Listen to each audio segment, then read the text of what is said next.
Unit 3 Equality ስለ እኩልነት ነው የምናየውና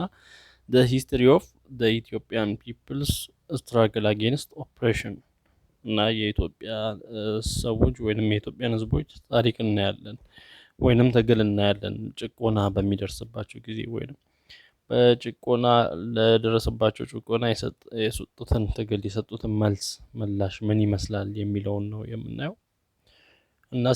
ስለ ኢኒኳሊቲ እኩል ስላለመሆን ባለፉት እንትኖች ተምራቸዋል ግሬዶች ተምራቸዋል እና the highest proportion of the Ethiopian population were peasants they were severely exploited ምንም እንኳን ከኢትዮጵያ ህዝብ አብዛኞቹ ገበሬዎች ቢሆኑም ነገር ግን በጣም ተጨቁነዋል በጣም ተገፍተዋል ማለት they were forced to pay heavy taxes and their feudal lords and other government officials took most of what they produced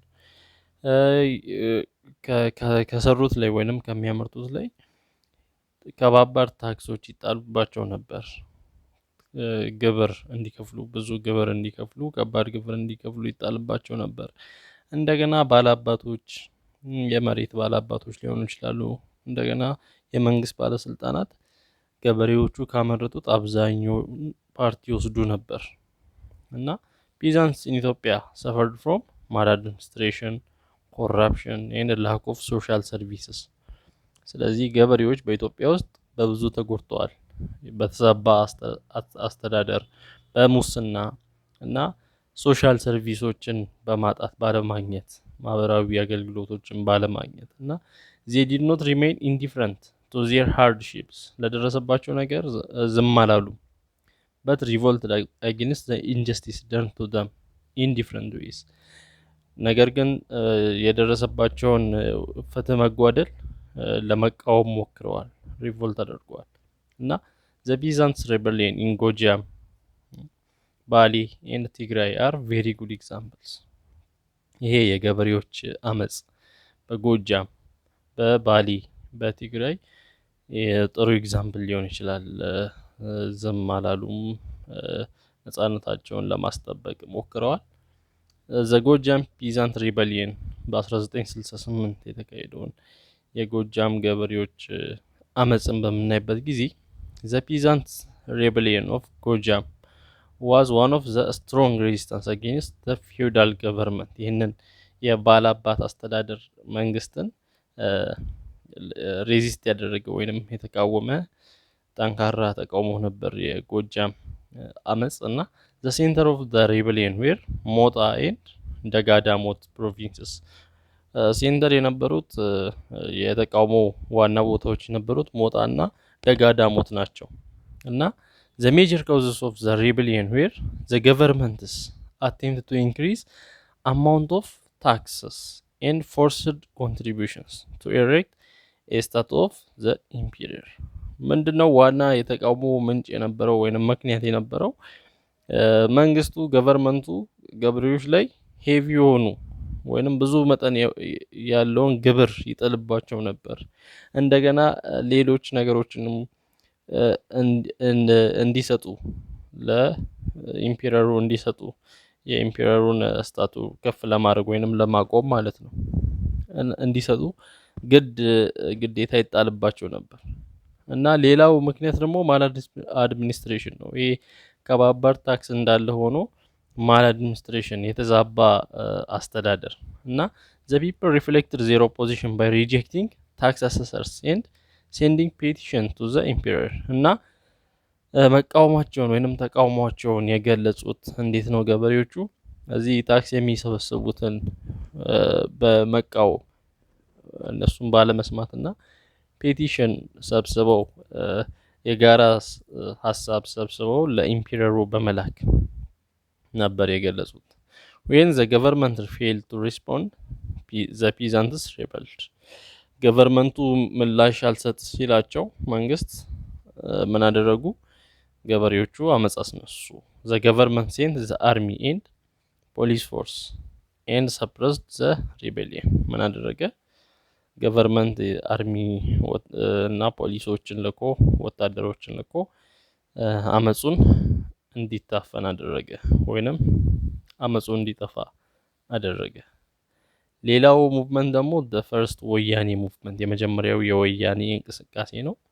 the first ወያኔ movement took place in Tigray immediately after the liberation of Ethiopia from the Italian occupation in 1941 የመጀመሪያው የወያኔ ንቅናቄ ሙቭመንት የተደረገው መች ነው? ኢትዮጵያ ከጣሊያን ኦኩፔሽን ወይንም ጣሊያን ስትለቃት ከጣሊያን ወረራ ነፃ ስትሆን በ1941 ነው። እና the major causes were administrative inefficiency, corruption and greediness of the army stationed in Raya and Asabo, as well as feudalistic conflicts of interest። ዋና ምክንያቶቹ እነዚህ ናቸው የወያኔ ሬበሊየን የመጀመሪያው እንዲነሳ ምክንያቶቹ የአስተዳደር ብቁ አለመሆን፣ ሙስና፣ ግሪዲነስ፣ በራያና በአዛቦ ያሉ አርሚዎች ወይንም ያለው የወታደር ስብስብ ወይንም የጦር ሰራዊት ስግብግብነት እንዲሁም ፊውዳሊስቲክ ኮንፍሊክት ኦፍ ኢንተረስት የባላባት አገዛዝ እነዚህ ምክንያቶች ናቸውና the rebels achieved some victories at the beginning such as at Adiabun in Temben in 1943 አንዳንድ ቦታዎችን ድል ሊያገኝ ችሎ ነበር አመጹ እንደ ቴምቤን ባሉት በአዲያቡን ማለት ነው በ1943 then they controlled towns such as Enda Jesus, Kura and መቀለ አሁን እነዚህንም ከተሞች ሊቆጣጠሩ ችለው ነበር በአመጹ but eventually the government army and the British forces using aircraft crushed the revolt ነገር ግን ገቨርንመንት መንግስት አርሚውን ለቆ የጦር ሰራዊቱን ለቆ እንደገና የብሪታኒያም ፎርስ ነበር አንድ ላይ ሆነው በኤርክራፍት በመጠቀም ወይንም ኤርክራፍቶችን በመጠቀም ሰፕረስ ሊያረግ ችሏል ወይንም ሪቮልት ሊያረግ ተቃውሞውን ሊያቆም ችሏል ሪቮልቱን እና ሌላው ምንድነው the outbreak of the Ethiopian revolution በምናይበት ጊዜ the Ethiopian revolution of 1974 was a result of combined effects of the various peasant uprisings and other movements such as the Ethiopian student movement which strongly challenged the Haile Selassie's government in the 1960s and 1970s ይሄ የኢትዮጵያ አብዮት የአብዮታዊ እንቅስቃሴ በ1974 ነው የጀመረው እና የተለያዩ ነገሮች ውጤት ነው ያ ማለት የፒዛንት አፕራይዚንግ አለ የገበሬዎች መነሳት እንደገና የኢትዮጵያ ተማሪዎች እንቅስቃሴ የኢትዮጵያ ተማሪዎች እንቅስቃሴ በ1960 እና 70 የኃይለ ሥላሴን ገቨርንመንት በጣም ቻሌንጅ ያደረገ ነበር እና እነዚህ ኮምቢኔሽን ነውና they were involved in demonstrations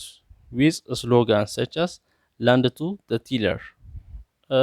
ሰላማዊ ሰልፎችን የያዘ ነበር ይሄኛው አመጽ ወይንም አብዮት land to the tiller የሚሉ ስሎጋኖችን የያዘ መፈክሮችን የያዘ መሬት ላራሹ የሚሉ ማለት ነው እና the government tried to suppress the students movement by arresting its leaders and banning demonstrations government ምንድነው ያደረገው ይሄንን እንቅስቃሴ የተማሪዎችን እንቅስቃሴ ሊገታ ወይንም ሊያፍን ሞከረ ምን በማድረግ መሪዎችን በማሰር እንዲሁም ሰላማዊ ሰልፎችን በማገድ however the students continued their struggle ነገር ግን ተማሪዎች ትግላቸውን ቀጠሉ their movement eventually was supported by other sectors of the population such as the taxi drivers እና ትግላቸው በሌሎች ሴክተሮች እንደ ታክሲ ሹፌሮች የተደገፈ ነበር እና this led to the outbreak of the Ethiopian revolution in 1974 እና እነዚህ ነገሮች ወደ ተመሩ ወደ ኢትዮጵያ አብዮት በ1974 ስለተፈጠረው ወደ አብዮት ፍንዳታ አመራ though the Ethiopian students played a major role to bring about the end of the regime it was the committee of military officers called the Derg that controlled political power ምንም እንኳን የኢትዮጵያ ተማሪዎች ዋናውን ሚና ተጫውተው ይሄ አገዛዝ ይሄ ፊውዳል የሆነ አገዛዝ ወይንም ዘውዳዊ የሆነ አገዛዝ እንዲያቆም ቢያደርጉ ነገር ግን ቀጣዩ የሀገሪቷን ፖለቲካ ፓወር ወይንም ስልጣን ሊይዝ የቻለው የወታደራዊ መንግስት ደርግ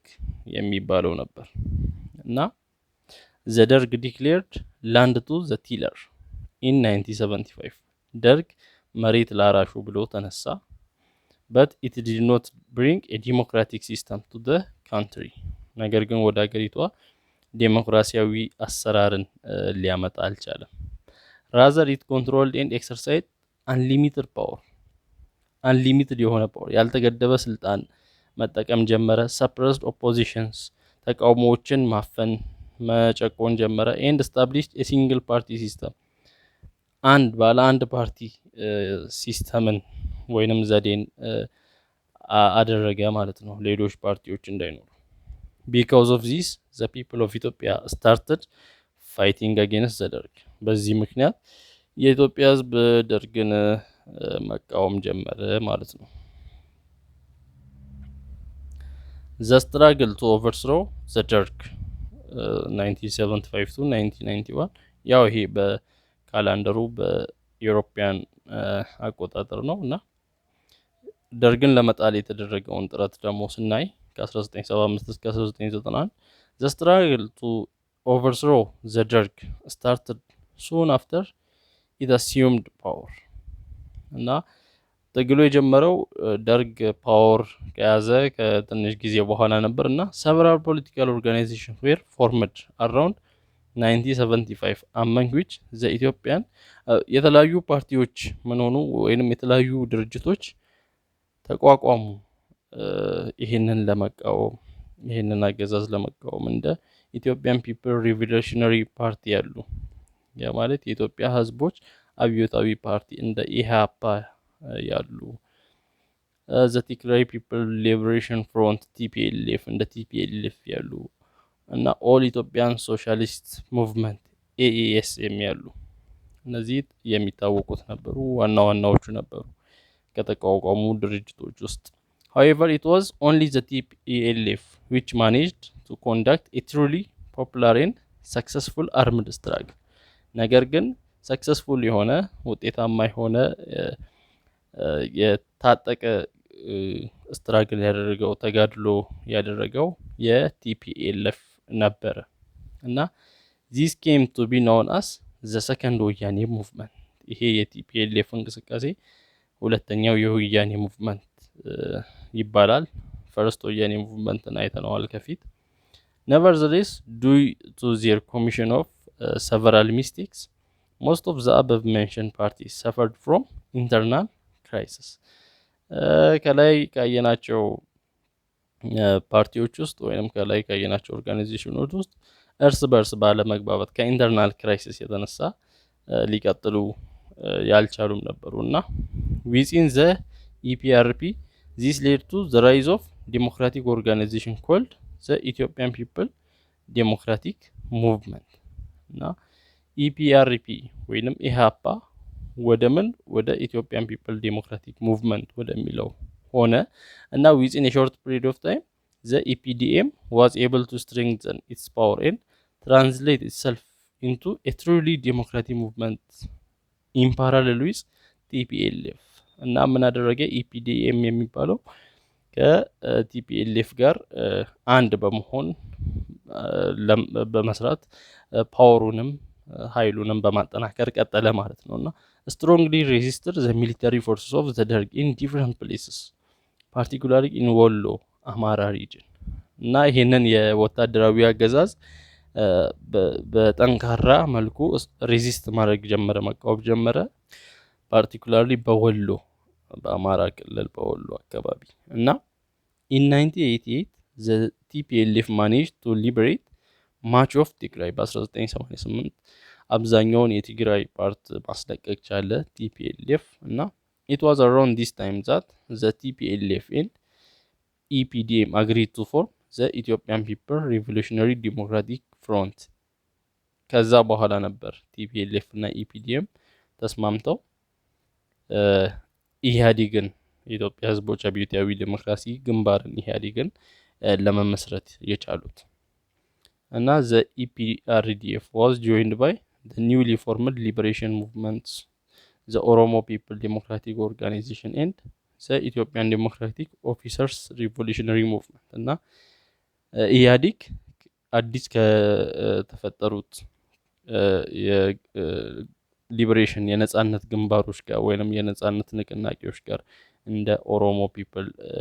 ዴሞክራቲክ ኦርጋናይዜሽን ወይንም ኦህዴድ ያሉ እንዲሁም ኢዲኦአርኤም ካሉ ጋር አንድ ላይ ተቀናጅቶ መስራት ጀመረና ይሄ የኢህአዴግ ፎርስ ነው እንግዲህ ምን ያደረገው defeated the Derg and removed the military government from power in 1991 በ1991 የደርግን